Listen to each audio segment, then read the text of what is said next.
करण्यात यायचा। येशू ख्रिस्त ज्यावेळेस त्याचं पुनरुत्थान झालं, त्याच्या लोकांबरोबर तो 40 दिवस राहिला आणि बायबल सांगते त्याचं स्वर्गारोहण झालं। आणि येशू ख्रिस्ताने आपल्या लोकांना सांगितलं आणि तो त्यांच्या संग बोलू लागला की मी तुम्हाला अनाथाचं सोडणार नाही। हालेलुया। तर तुमच्यासाठी मी पराक्लेत पवित्र आत्मा पित्याच्या वतीने आणि माझ्या वतीने पाठवी आणि तो तुम्हाला कधीच सोडणार नाही आणि तो तुम्हाला कधीच टाकणार नाही। तर शिष्यांच्या बरोबर पवित्र आत्मा चालायचा, पण आज देवाची स्तुती असो, तुमच्या आणि माझ्या हृदयामध्ये पवित्र आत्मा कंपल्सरी कायम स्वरूपी राहण्यासाठी आज या ठिकाणी आलेला आहे। आमेन।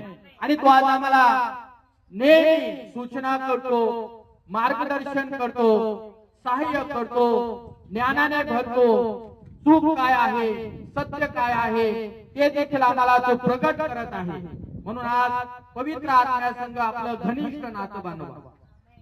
आज पवित्र आत्म्याचा आपण मान करणारे लोक आहोत, कारण बायबल सांगते त्रैक परमेश्वरातला तो एक परमेश्वर आहे। जसं पिता परमेश्वर, पुत्र परमेश्वर आणि पवित्र आत्मा देखील परमेश्वर। तुमचा आणि माझा निर्माण करणारा देव हा एकच आहे, परंतु त्याचं काम 3 प्रकारे पवित्र शास्त्रात तुम्हाला आणि मला बघायला मिळतं। तर आज आपण पाहूया पवित्र आत्मा कोण आहे। शेजाऱ्याला सांगा, पवित्र आत्मा कोण आहे? पवित्र आत्मा कोण आहे हे आज आम्हाला शिकायचं आहे। हा, चला 5वा अध्याय आणि वचन क्रमांक 3 आपण वाचूया। 3 आणि 4 वचन। तेव्हा पेत्र म्हणाला, अनन्या तू पवित्र आत्म्याशी लबाडी करावी किंवा खोटं बोलावं आणि जमिनीच्या किमतीतून काही ठेवून घ्यावे।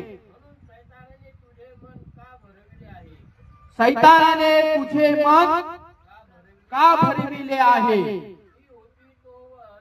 ती होती तोपर्यंत तुझी स्वतःची,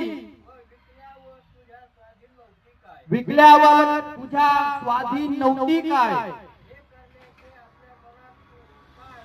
हा, असं करण्याचं तू आपल्या मनात का आणलेस?